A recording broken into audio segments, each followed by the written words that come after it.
What's up guys? Welcome back sa ating YouTube channel. It's Van Ferreria nga pala. So nagbabalik tayo ngayon and gusto ko i-share sa inyo sa vlog kung magkano na ang presyo ng mga per kilo na bigas.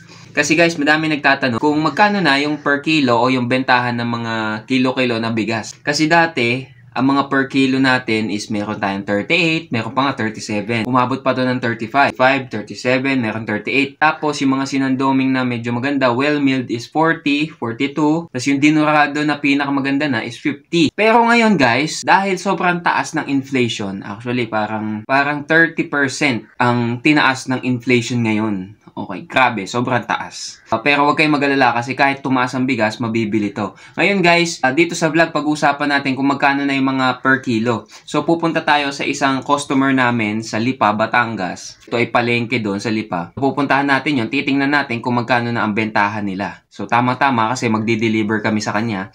So titingnan natin kung magkano na yung bentahan ng mga per kilo ng bigas niya. So tara, puntahan natin.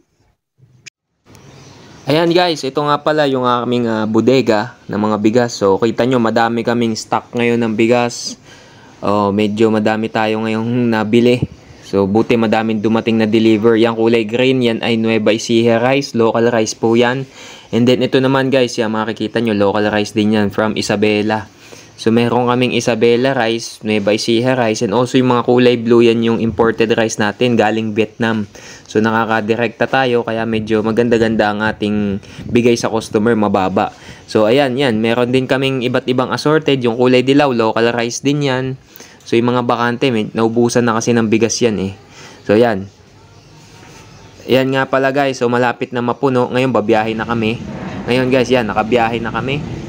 Papunta kami ngayon sa Lipa, Batangas. So magdadala kami ng bigas doon sa customer namin. Ang maganda nito, hindi traffic, lalo pagka 10 AM kayo umalis. So ito guys, yan, nakadating na kami. And then magbababa na tayo ng bigas. Makikita na natin kung magkano ang per kilo na benta nila ng mga bigas ngayon. So ito yung order nila sa atin, yan, mga Vietnam rice, imported rice ang order.